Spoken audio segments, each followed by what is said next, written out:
Dorkening and all affiliated shows are not intended for anyone under the age of 18. The following may contain discussions or scenes that have adult situations, graphic violence, nudity, strong sexual content, and graphic language. This show is intended for mature audiences only. Viewer discretion is advised. Everyone thinks because you're a zombie, you don't know good coffee. Well, they're wrong. We have very active lifestyles. It's not all wandering the countryside aimlessly or scaring passing motorists. And we all love a good cup of joe. And there's only one brew that gets my seal of approval.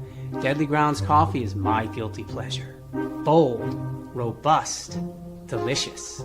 It's coffee that can wake the dead.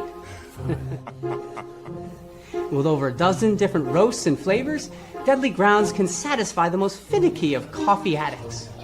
The aroma is so intoxicating. It brings all of my neighbors out of the woodwork. Deadly Grounds coffee.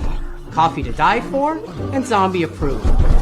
It's good to get a little deadly.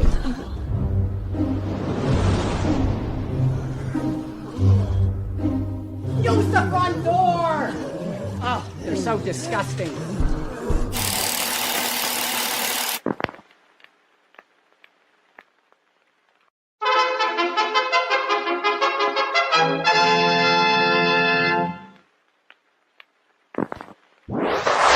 Persons under 18 will not be admitted.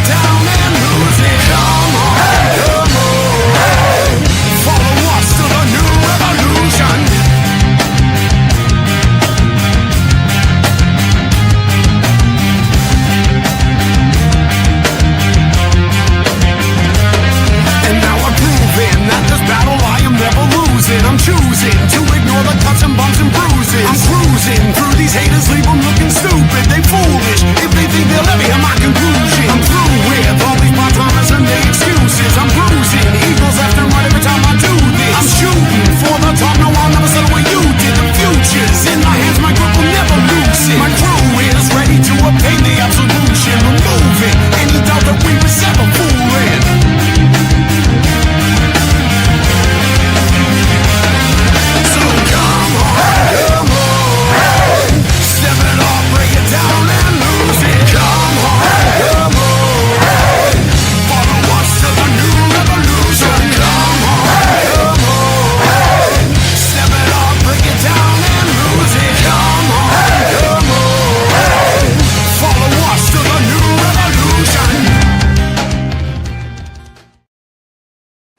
What's happening, everybody? Welcome to another kick-ass episode of Still Toking With. Yeah, you already know who I am, but that's okay, because the show's not about me. Nope, it's not. But with that being said, the man that brings the flash every week, Mr. Jeffrey Mark. Well, howdy, hello, cats and kittens.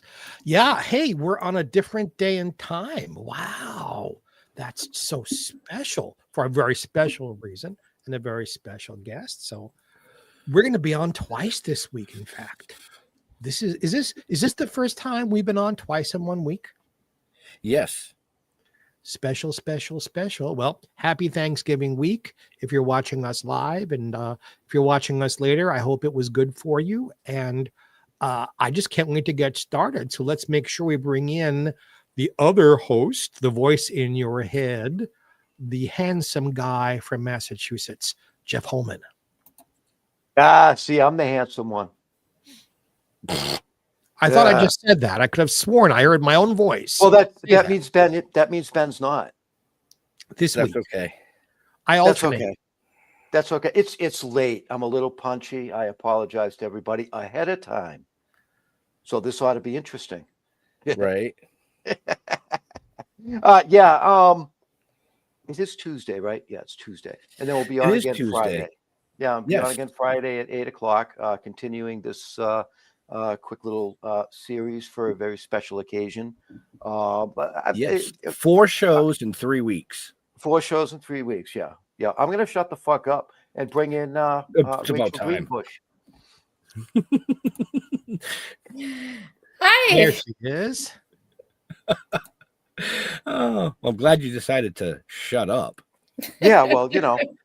I mean, geez. Don't expect me to do that for the next hour. 6 minutes into the show, I mean, I thought you were just going to keep going all night. It's all right. I had dates like that. Oh, geez. I think we all have. Thank you, Rachel. Thank you. Oh, boy. Is it hot in here? Okay. So anyway, welcome to the show, Rachel. I hope you have a lot of fun with us. That ought to be Thank you. It's so fun. It's a pleasure to be here. So go ahead, Ben. I know you want to jump right in. No, go ahead. No, all right, well, both of you. So no, wait a minute. I'm going to be a dick. Okay, no, I am because I have to disclose something. Uh-oh. Okay. I apologize to everybody because this is probably bad in a lot of people's eyes, but I have never seen an episode of Little House on the Prairie. I'm glad you Sheltered life. came prepared, Jeff. Thank you so Yes, much. Sheltered Well, life. lucky for you, it's streaming on Amazon Prime and other places, so you can catch up at any time. You know, well, I just wanted Go ahead. that. Tell 'em. I wanted to get that out there. You know what I mean? And so I can't say whether the show sucked or whether it was awesome, but I'm going to assume it was awesome because not too many shows get a 50th anniversary party. Yeah, let's go Right. with awesome. Right. I mean, and see, I'm on the other side of the coin where I've seen probably every episode numerous times because my mother was one of those very faithful Little House on the Prairie watchers. So I grew up watching it and I liked it. It had a great storyline. The cast was amazing. You know, especially that girl that played Carrie Ingalls. She was really good. I can't remember her name. She was my favorite. She was one of my favorites. Yeah. But wasn't it the other one? Yeah, my sister and I are twins, so there was actually two of us. Yeah. Yeah. See, I know that. And you did do one episode together. One. Yes. The Godsister. Yeah. Yes. Yep. And folks, that's one of the reasons why there's 2 shows this week. There's another set of identical twins that also played in the cast, but that's for Friday. Tonight is about Rachel in Sydney, but she's not here. It's just Rachel. But you'll give her our love, yes? I will. I promise. I'll give her your love. All right. So one of my favorite stories that you can tell about the show is you met someone very special to you on the set who you didn't know was going to be special because you were a little girl, he was a teenager, and then you re-met at the same place. You tell the story because I love the ending. Okay. Well, Danny, he had eyes for Melissa, and he actually used to come on the set with his friends, and he tried to set up his friend Chris with Melissa Gilbert. And they used to hang out with Allison and joke around with Allison, and he had Allison go get Melissa so he could set Melissa up with Chris. And Chris got all shy and like ran away, ran over the hill, ran down the hill, ran off the set, like disappeared. And then we were filming the Wolves, and it was the scene where Mary's churning the butter, and they were facing towards the barn, and we were all sitting underneath the oak tree that's over by Plum Creek. And they broke to move the camera and change the angle. And when they did, we all had to leave from underneath the tree because they were going to shoot that direction now at Mary's face. And so Danny walked by me and he said hello. And I said hello to him. And he was 14 and I was 7. And that was when we first technically met. Now, he hung out on the set a lot, but like I said, he really had eyes more for Melissa and Allison at that time because they were closer in age. And then I moved, the series ended. I moved away, he moved away. We kind of trailed each other and then ended up reconnecting 30 years later in and then in 2007. Wow. And then we started dating in 2008. We got married underneath the oak tree where we first met on the set in Temple Canyon on Big Sky Ranch in 2014. And the rest has just been, so much fun, just a grand adventure. Time has passed so fast. And we're talking about Danny Sanchez, her husband. We're talking about Danny Sanchez, my husband. Mm-hmm. Right. I love that story. Did you tie a yellow ribbon around it?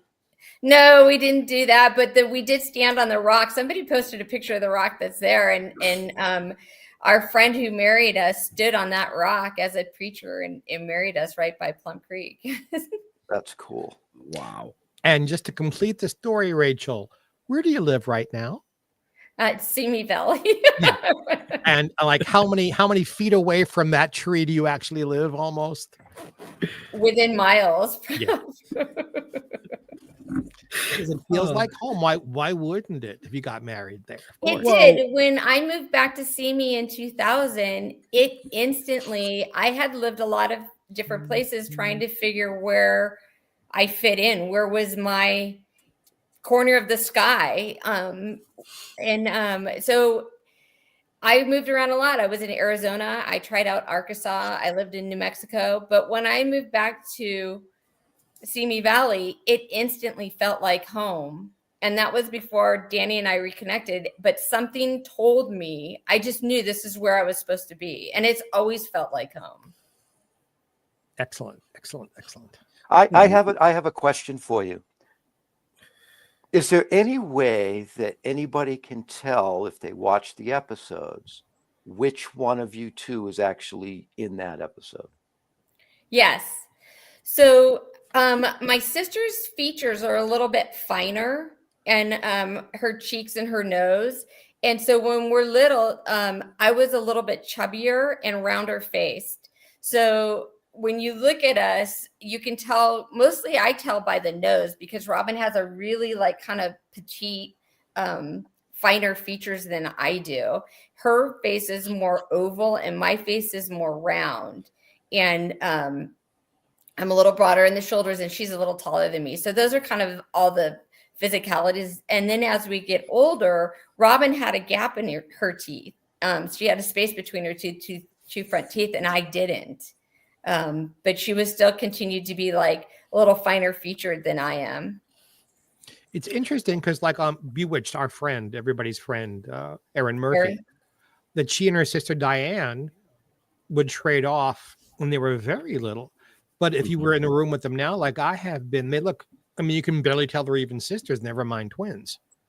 Yeah. And Robyn and I have, or Sydney and I have, we've grown kind of like that too, where your independent personalities kind of develop as you grow.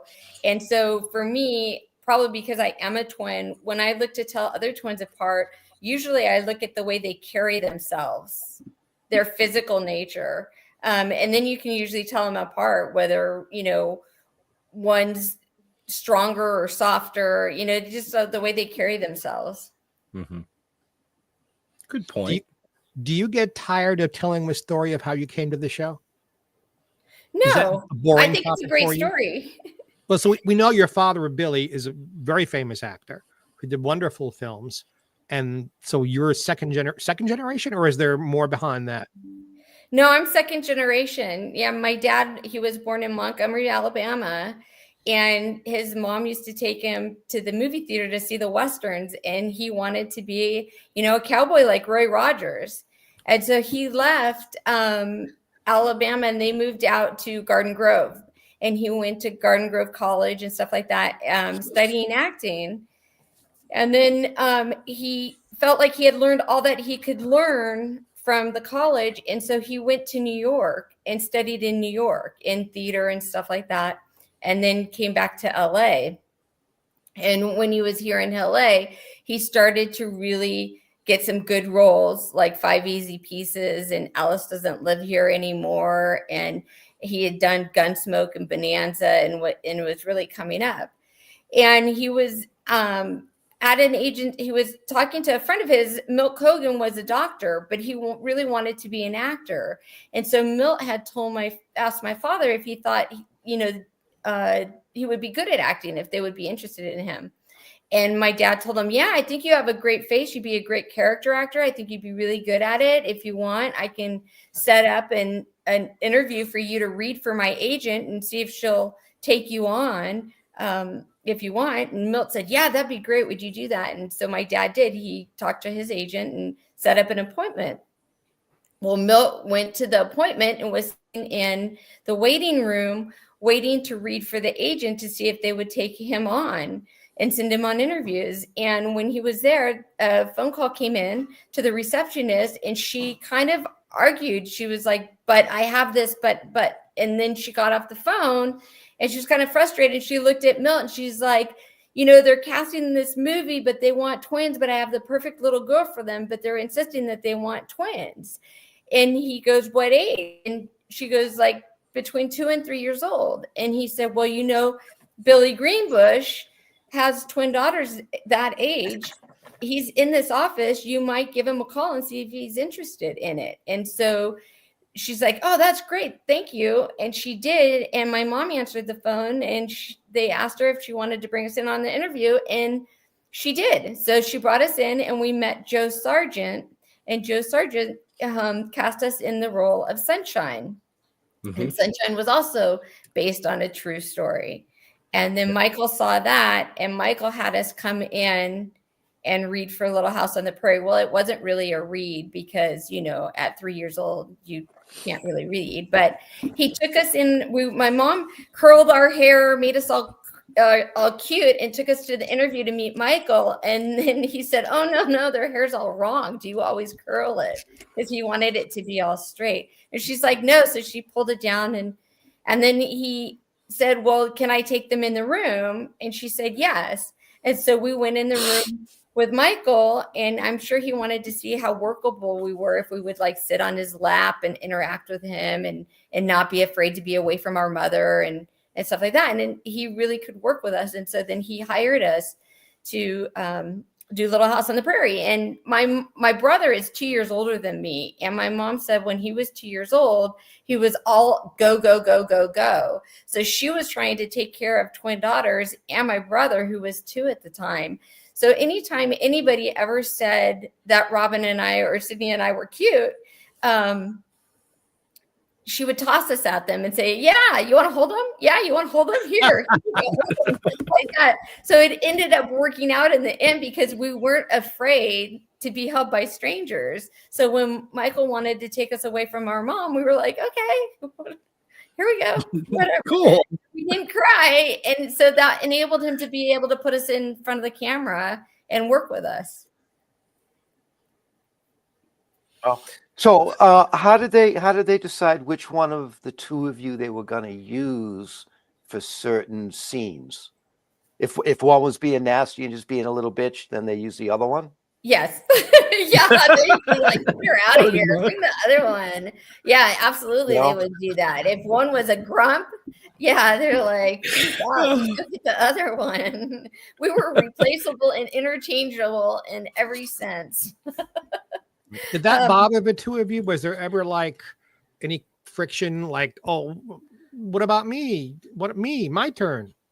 The only time we ever did that was the Godsister, because we both wanted to be the Godsister. But they ended up dividing up the scenes. But Robyn got a little more screen time as Alyssa than I did. You know, I got chased by a spider. That's what I got. It's glamorous work, let me tell you, folks. I never knew before then you could like hurt a spider. They did. They had it in to the side, and they were filming the spider as I was running by the green screen, and they were kind of like hurting it out of the frame to make it turn and go towards me. It was really kind of very interesting experience. They actually have a spider herder, and I'm not making a joke. A spider wrangler, yeah. They did. Job description: spider wrangler. All right.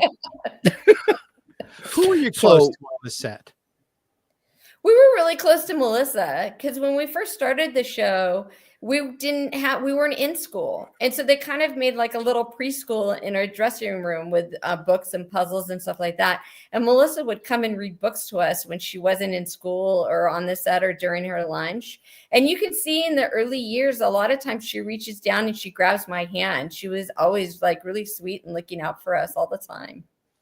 No wonder she became the president of the union. Yeah.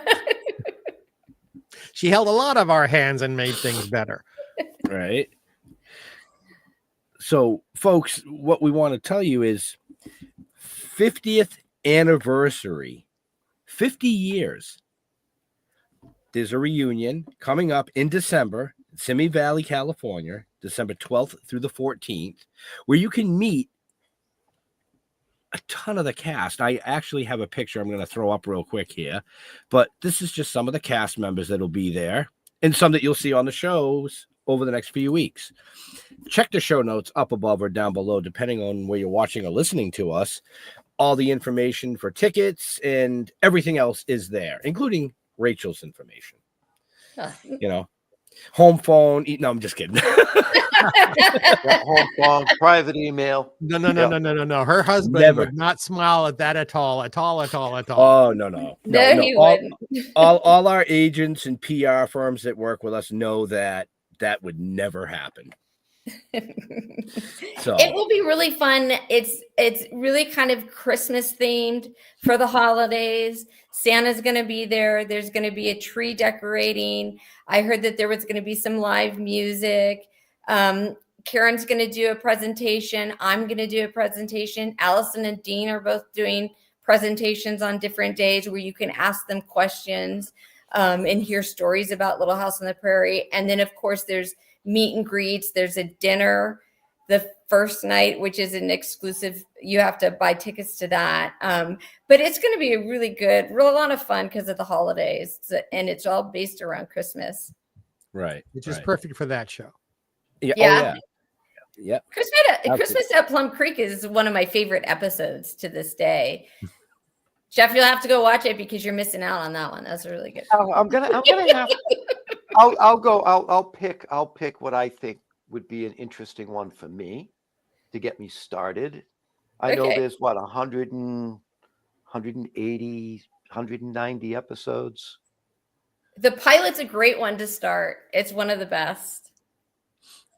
Yeah, you got to the beginning. But that's too standard. You don't start with the pilot, jump in the middle, find out what the fuck's going on. Yeah, you could do that too. You could do that too.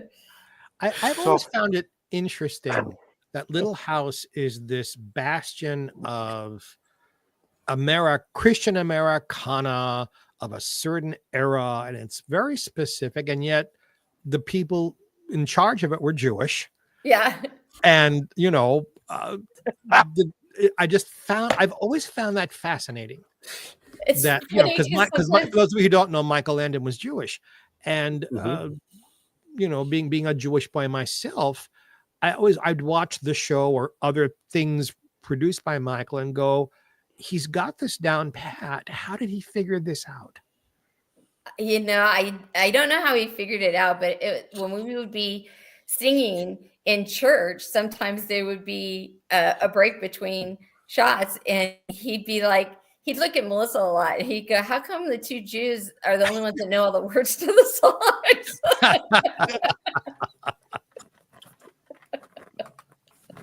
Oh boy. What was your relationship with Michael like? I never got to meet Michael, so I only know people who knew him, and I hear lots of different things about him. I would sure like to know him now as an adult to an adult, because when a relationship from adult to adult is so much different than from adult to child. Mm-hmm. But I always had a good relationship with Michael. Michael was a very, very busy man, and he never stopped working. And on his lunch breaks, he'd be writing other scripts and having other ideas. And after we were done shooting, if we were on location in Tucson, he'd be sitting by the pool writing another script or another story or thinking about things. So he really was a workaholic a lot. So because of that, and he always had everybody break at like 5 or 6 o'clock every day so they could go home and have dinner with their families. We didn't work late a lot of times, or most of the time, unless it was dictated in the script to do so.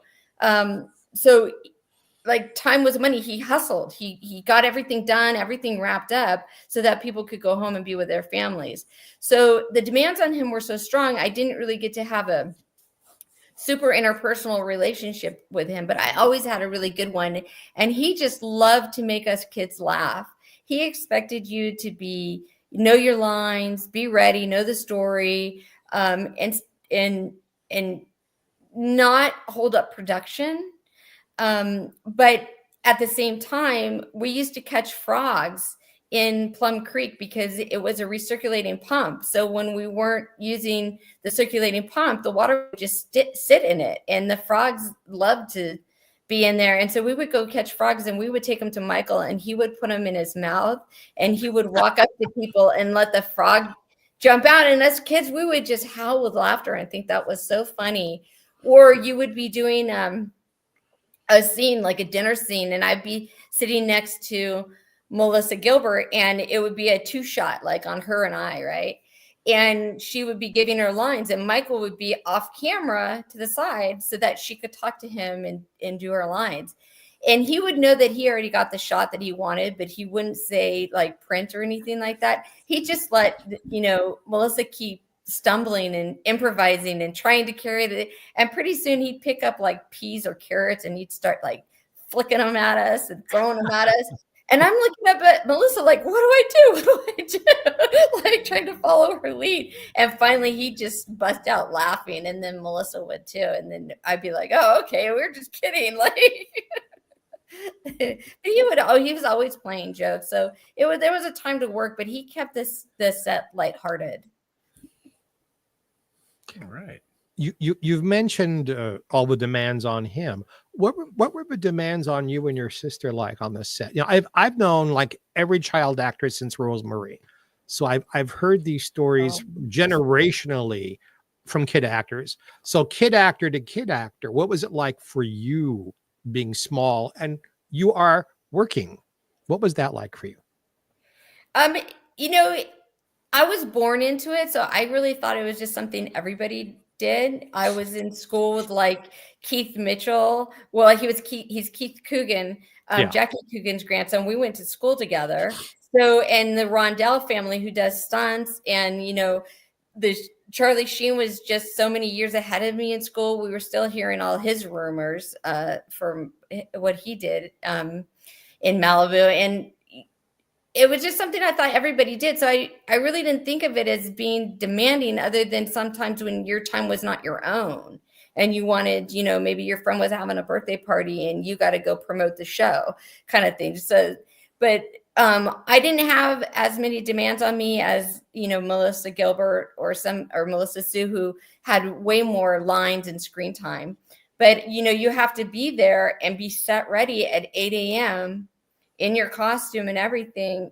And then you go straight to school if they don't need you, but you still got to be there at your call time, which was usually 8 a.m. So it's early mornings, long drive home, long days. If you finish in front of the camera and your schoolwork's not finished, because you have to do 3 hours a day in addition to being in front of the camera, you have to stay and finish your school before you can go home. And if you finish your school before you're finished in front of the camera, then of course you have to stay and be in front of the camera. But we used to sit under the trees and play backgammon and stuff and wait for our scenes and stuff like that. And we loved to steal dry ice from the cooler and go throw it in the pond and watch it smoke. And it was like growing up on a ranch. It was really fun. Oh, I was reading, and I want you to verify if this is even correct, that the credits at the time were for a Lindsay Sidney Greenbush. They didn't credit you individually during that time? They never did. But what is really interesting is my father, his real legal name is William Warren Bush, but his great grandfather was Green William Bush. And that was name that had been handed down generation to generation in his side of the family. But my grandmother's decided to name him Warren instead, and he always hated the name Warren. So when he became an actor, he put Green back in his name as a tribute to his great grandfather. So he became Billy Greenbush, and Green was like a middle name. So when we did the pilot, it's Lindsay Sidney Green, which is separate, and then Bush on the pilot. And that's how my very first work permit is. It's Lindsay Green Bush, just like my father's, a separate name. And when we went to do the series, they made Greenbush one name. And it forever stayed that way. Well, at least for me and my sister, my dad still has it as a separate name, Billy Greenbush. And I don't know why they did that.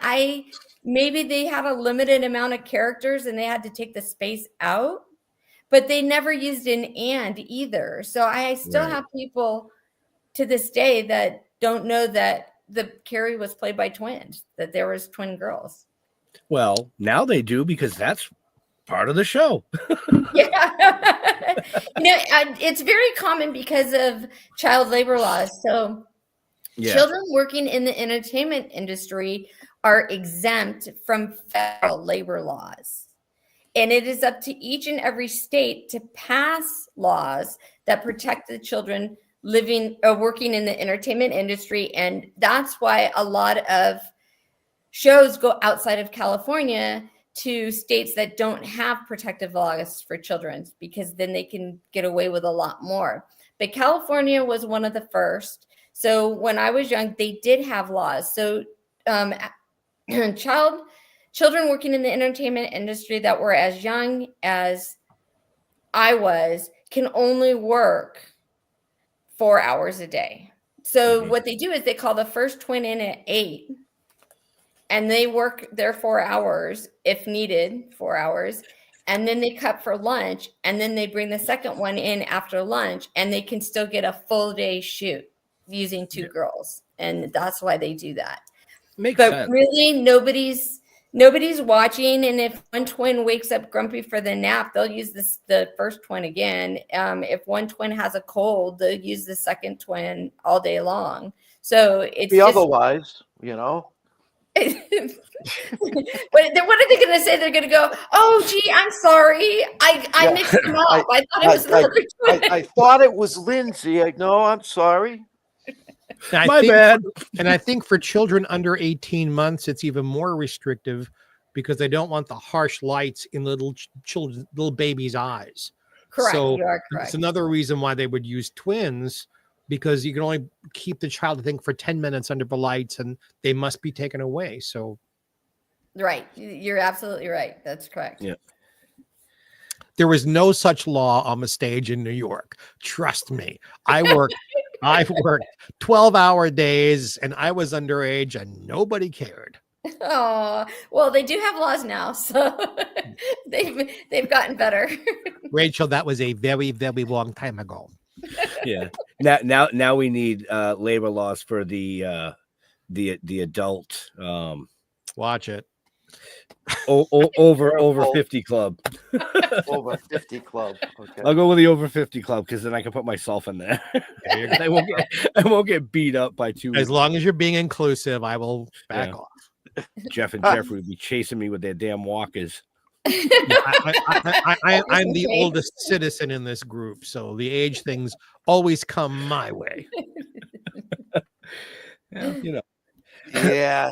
Oh, directed it both. This, apropos of nothing really, why did they give you girls different first names? Why stage first names? Your real first names are beautiful.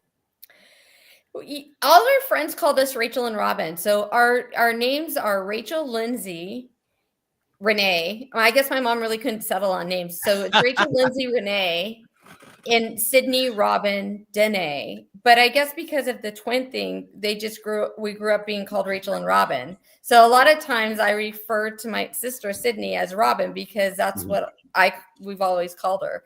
But her real legal first name is Sidney. Okay. Right. And mine is Lindsay. I was named after the poet Rachel Lindsay. That's who my mom named me after. Wow. Well, because I was doing some research and I'm like, what the fuck is up with these names? It's like all these names. Right? And Allison likes to tease me all the time. She's like, "What name? Who are you today? What's your name?" And Well, Michael Rachel- used to call us the bunch. That was his. He's like, "Get the bunch." That's what he used to call us. Well, I will say, because obviously, whether I watch the show or not, I still do my research. And I typed in Rachel, but it gave me Lindsay.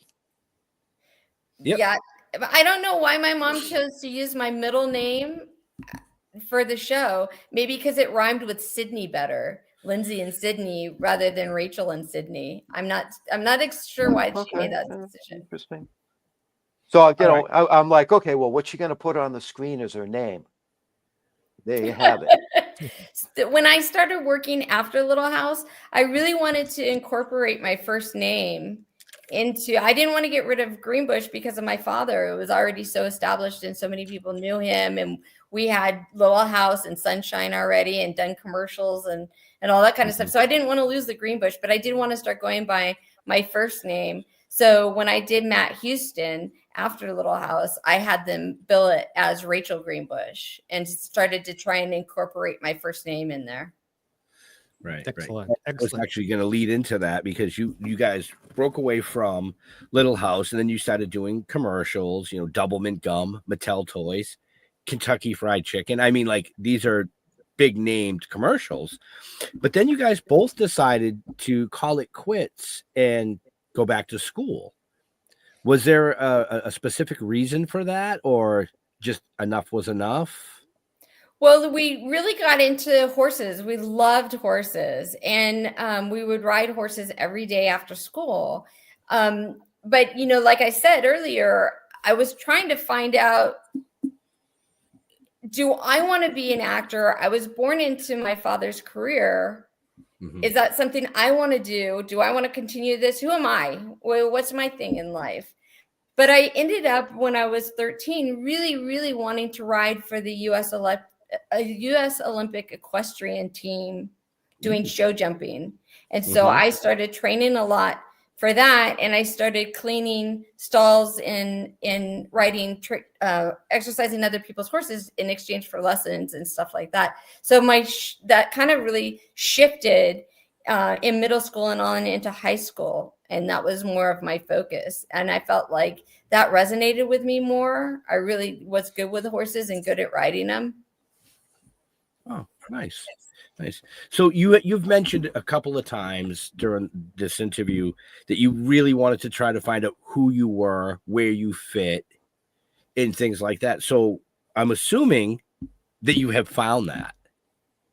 Yeah, I found that now. It was a journey. There was so much that happened to me when I was little that I don't think I could process at the time. And so I really kind of went on this journey of reconciling everything that happened. So I started in the 90s, we started doing these cast reunions. And I think one of the very first ones we did was hosted by Kent and Sue McRae in 1997. And Sonora used to have a film festival. I don't know if they have it anymore. And so they invited us to be guests for the film festival. So Karen went, Charlotte went, Leslie Landon was there. My sister was there. Gil Gerard was there. There was a lot of people there. Melissa Gilbert was there. And when we started doing these in the downtime, I started asking questions. Karen and Dean and Charlotte, and started talking to them about Michael's style of directing and different facets of the show. And, I never knew that he had to turn around and have each episode done in like 10 days and ready to air. I mean, that's just such a tight schedule. And he was always thinking of the next thing. So it really helped me kind of come to terms. Michael was like Superman to us kids. I mean, you never thought anything would happen to him. And it was, when he passed away, it was one of the first things in my life. I was 21 and it just really rocked me to the core. And I didn't know how to emotionally process it. And so I got angry for a long time and just kind of like pushed it away and pretended I was mad at it. But through talking to a lot of my castmates, there was a healing and a journey, and it was a really fun journey. I ended up going to Oklahoma and being inducted into Great Hall of Western Performers in the museum, and got to go with Melissa, and Michael Jr. was there, and that was really fun. So I've really settled, and I think that's one of the things I love about being here in Simi is it really feels like it's part of my anchor. It's part of the earthiness that makes me grounded. And for those of our friends out there who are wondering where is Simi? Simi is the next valley over from the San Fernando Valley, north and west of Hollywood, just to give them some geography. It's next to no that's correct. Simi, right? And there's so much movie history here. You had, at the time we were filming, it was called Tapo Canyon Ranch. Now it's called Big Sky Ranch. But then you had Corriganville that was over in Santa Susana Pass, close to the Spawn Ranch. And then on down below the Spawn Ranch, Roy Rogers had his ranch. And then you had Iverson Ranch. So there was all kinds of movies like Lassie, The Lone Ranger being filmed all over in the Star Trek as well, all over in this area. You can always tell it by the rocks. When Captain Kirk is fighting the Gorn, that's where he is, right there. Now, you know about that, Jeff, don't you? Yes, I do. Yes, I do. So, did you ever feel lost on the prairie? Lost on the prairie? Yeah. No. I fell down a well or an air shaft. But I was lost. They lost me, but I didn't feel lost. The most random, stupid question will bring up something like that. Right. Oh, Rachel's being a brat today. Where's the well? Over there. or she didn't fall. What's that? What's that, Lassie? Rachel's down the well? Okay, Right. girl, we'll come get her. Yeah. Did you ever meet Lassie? No, I never got to meet Lassie. No, I did. Oh, that's too bad. I did. And I wasn't asking you. Did they have more than one Lassie? We had more than one bandit. Yeah, there was a lot of them. Like Annie said, there's the main one, there's the one who swims well, there's the one who barks well, there's the backup in case the good one gets ill, and then, but they are all one family to the next. They're all bloodly connected. Mm-hmm. Yeah, I think we had Bandit's father, and then we had Bandit. I think they were father and son, the two dogs that we had. Mm-hmm. Apropos of nothing we're talking about, you were on one of my favorite television shows of all time. The show is one of the reasons I went into show business. Tell me about being on To Tell the Truth. Oh, that was my sister. Oh, that was Robyn. That was Sydney. Yeah, that was Sydney. How? See, you can't tell them apart.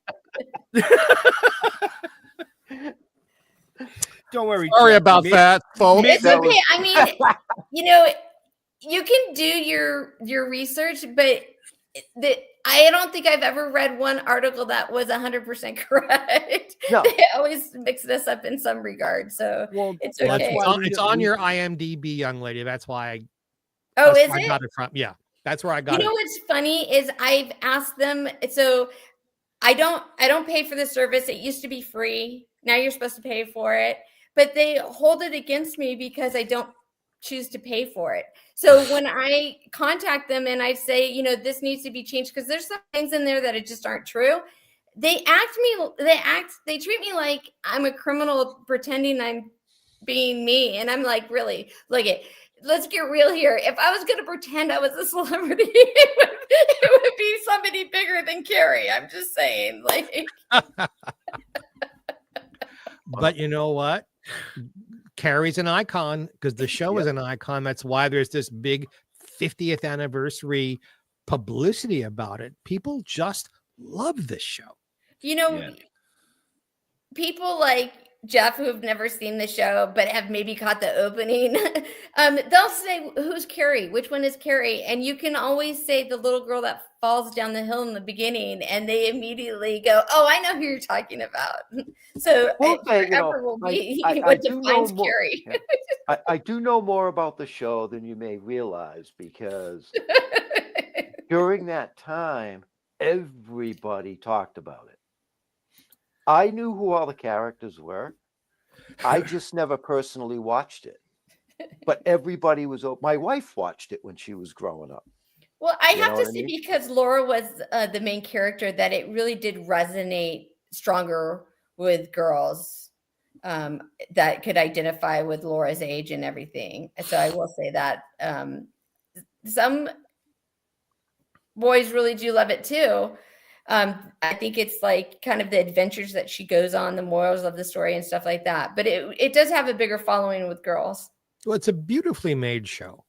The quality of the writing, producing, directing, the costumes, every element of the show is, thank you, Michael, is so Spot on.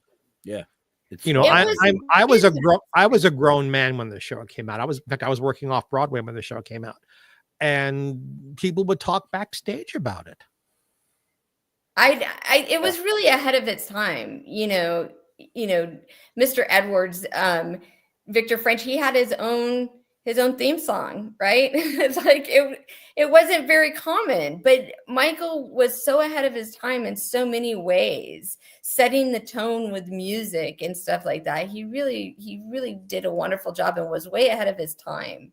Instead of being like a TV show, it was more like you were watching a movie or something. It was really put together so well. For Michael to come from where he came, he's a minority, he's Jewish, from New York, Brooklyn, bedwetter, shy, underweight as a kid, and he just blossoms into this, I was going to say cottage industry, but mainstream show business industry all by himself. It's an amazing feat how he transformed himself. That's what I would want to ask him if I could sit down with him. How did you transform this into this? It fascinates me. I think it was for him. In some regards, I think was a kind of a natural evolution that took on. I think being a track star is where he really started to get his confidence up. You mentioned him being a bedwetter, and in the little docudrama that he did, he does race home from school to beat his friends that are driving home in the car to pull the bed sheets down because his mom would hang him out to embarrass him. And so that led into kind of a track stardom. And I think he gained his confidence there. And then when he was working on Bonanza, he started to explore all the different episodes, right? He started like directing and getting into different facets of it. And I think also on Bonanza, he really saw what the audience craved, what they really wanted, and how to touch them. And so then when he was approached to do Little House on the Prairie by Ed Friendly, he had a platform that was kind of, he could use to bring all those elements to life. And I think his talents grew and blossomed and got stronger during Little House on the Prairie. But I think he already had kind of that vision when he was leaving Bonanza, because he had kind of immersed himself in it and done his homework and learned all those different facets. I'd also love to ask Ed Friendly, how do you jump from Rowan and Martin's Laugh-In to this? I mean, they got nothing in common except quality.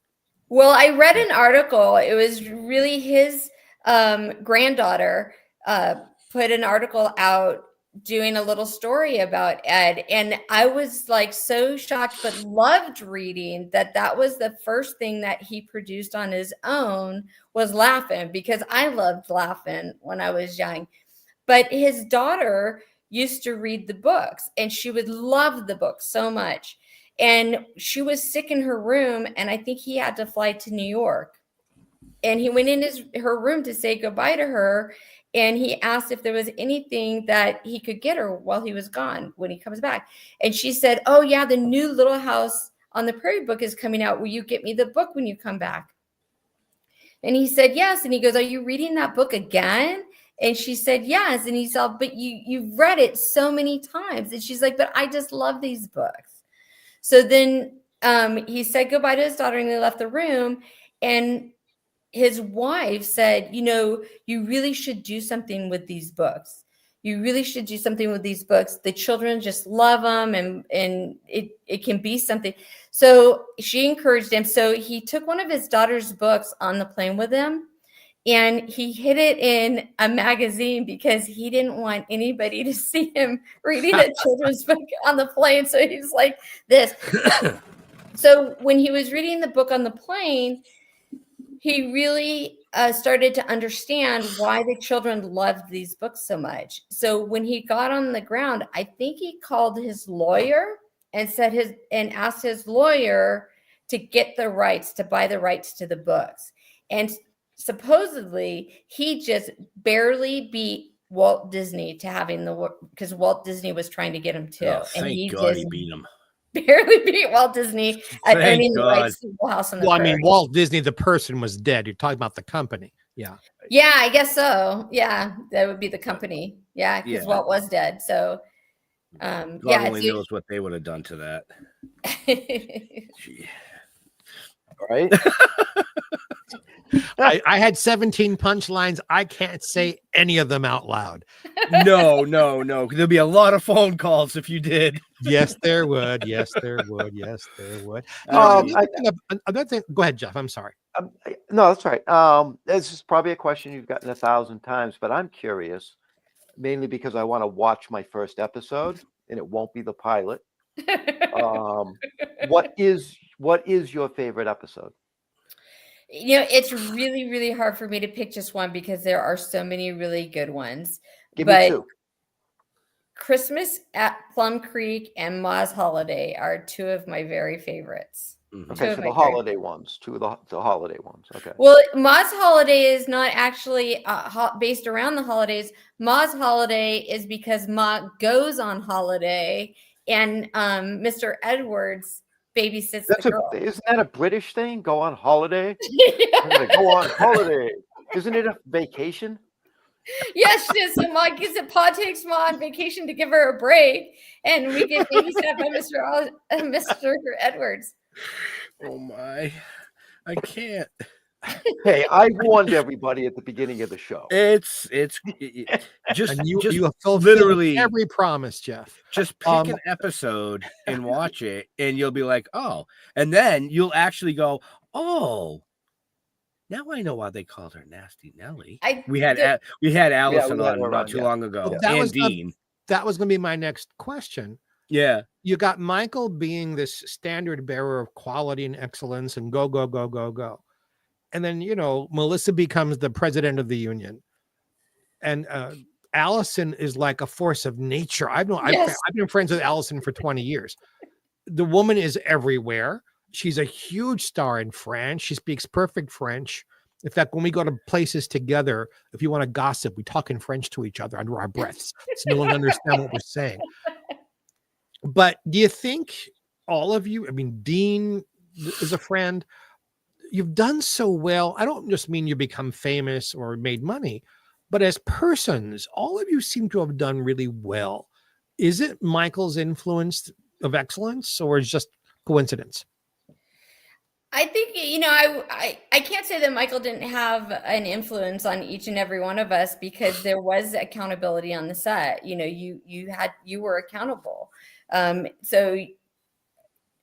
what I think that also in that, we're acting out these stories that have morals to them, that have learning lessons. And I think in acting those out and submersing yourself in them as a character, they rubbed off on you, and they did imprint on you. And I think, Michael, everybody, Karen had some very tender moments with me off camera when it was just no one was really looking. She really was protective of me and gave me guidance and stuff like that. So I think all of that, we really just were on a good set in general.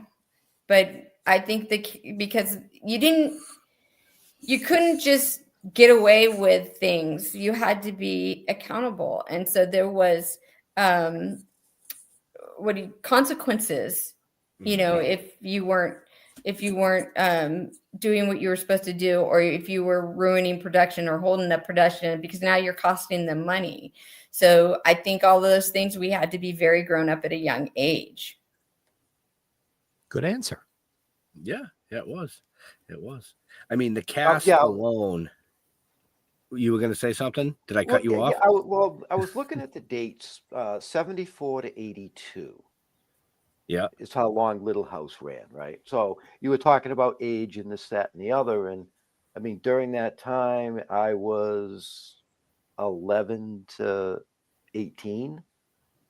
So that from a guy's point of view, I would consider that like, you're radical, that's when you're a dick, kind of a teenage boy during those years. And you never grew out of it. You know what I mean? Well, no, I mean, the life lessons and, I get all that. I mean, I was watching Gilligan's Island, for Christ's sakes. That's what I was looking at. Yeah, but you weren't watching it for the storyline. We already know. It was Mary Ann. I was going to say Ginger. No, yeah. Mary Ann. Oh, yeah. But I have to agree with you. I have to agree with you, Rachel. I mean, the morals that the show produced was amazing because, like I said, I grew up watching that. I think today's kids. So what happened? I met you. Laura wasn't perfect, and they didn't write the stories that Laura was perfect. Laura made mistakes. Paul made mistakes, but they learned from it. They got past it. They learned from it, and they strove to be better people. And I think that was really a key element, is that people could relate to them because they weren't perfect. Maybe somebody else was experiencing the same situation, because we did touch on a lot of touchy subjects. And sometimes people were like, I was going through that, but then when I saw how, Laura handled it, it gave me a voice, and I found my voice, and I was able to get out of that situation. Mm-hmm. So I think people could really relate to it because Laura was never made out to be perfect. The Ingalls weren't perfect. And I think that made them more relatable because of that. Well, there wouldn't have been any conflict if everybody was perfect. Right. You weren't in the last season. Was that a happy thing for you or an unhappy thing? It was bittersweet. I mean, because I was 12 and I was, wanting to do things outside of that. But at the same time, this was my family. This is the family I knew every single day going to work. And so the weird thing about being an actor, and you can probably relate, the weird thing about being an actor is that it's going to come to an end. But when it comes, you're still not ready. But it's coming. It's not going to last forever. You tell yourself that logically. You form these really strong bonds with people. Then that end finally comes, and you're like, okay, well, let's all go our separate ways. And it's just really kind of strange. And so it was hard to break those ties. And then nobody really communicated or kept in touch until Melissa had a party and we all went. But we all just kind of disbanded to do other things. And that for me was hard because they were my family. So it was almost like your parents got a divorce and you don't get to see the other part of the family anymore. And it was really kind of weird. And I didn't really realize it until later. But that part of it, just losing them and not necessarily not being in front of the camera for the last season wasn't necessarily hard. It was losing the connection with all the people that I had formed such strong bonds with. And a lot of the kids that were on the show were sons and daughters of the crew. And so we had the same children on the show for all those years, and we all grew up together, went to school together, played backgammon underneath the trees, ate lunch together, got ice creams, and threw, dry ice in the pond and stuff like that. So that part was hard. Even though, I don't know, it's coming, but you're not ready for it. And yet you haven't lost them, because coming up, you're going to see everybody at this wonderful 50th anniversary reunion. I mean, everybody except Michael, of course.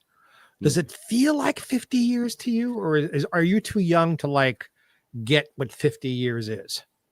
I'm too young. I'm too young. This show's been around for 50 years and I was in the pilot, but I'm too young to know what that means.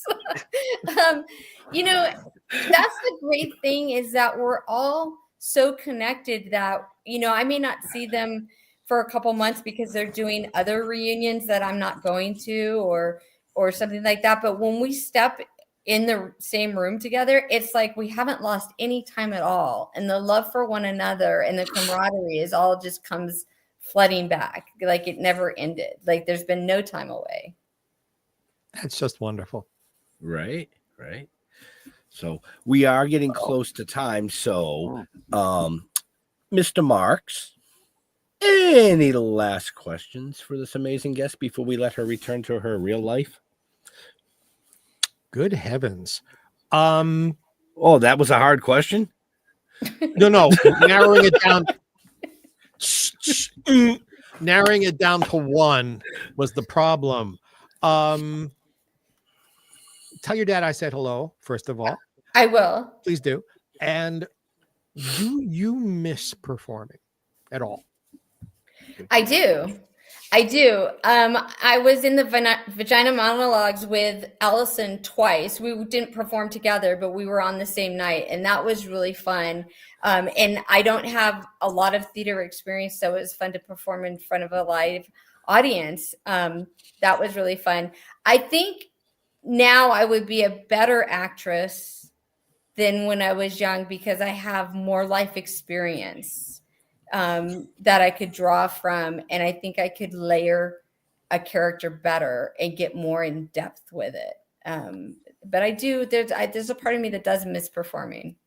If you ever have a moment where you need to have a really good laugh, this is available on YouTube. Look up Mario Cantone, wonderful comedian, who does impressions of famous women who should have been in the Vagina Monologues.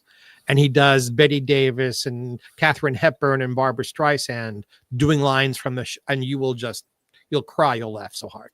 Oh, I'm going to look that up. That sounds fabulous. Is that a real thing? I was waiting.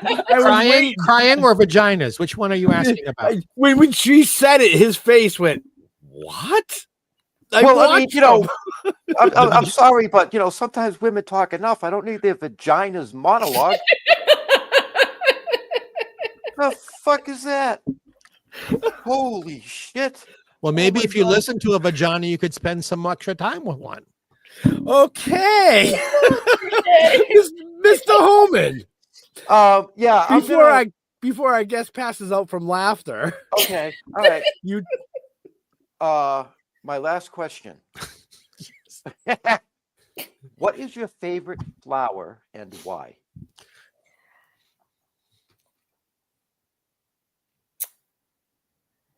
I would say roses, because I like to have them all outside of the tea garden and they smell so beautiful. And my mother's favorite rose was the JFK, the big white rose. And so they remind me of her.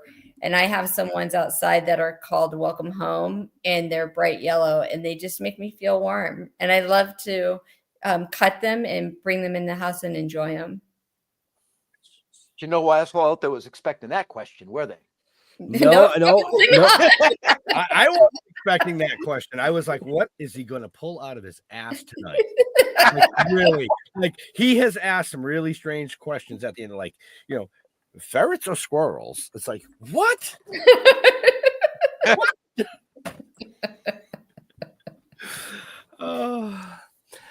But thank you. I like that story about your mom and the roses. That was that was really cool. I like it too.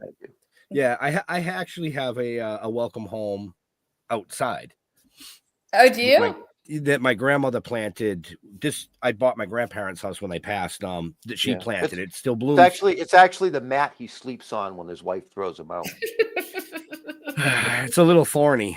Yeah, it's a little prickly, but they're beautiful, and it just keeps blooming and blooming and blooming and blooming. I just love it. Right. So generally, I don't ask a last question, but tonight I'm going to, only because our producer of the network is running his show right now, and it's running on similar platforms. So I'm going to ask his question because I haven't asked it in a while.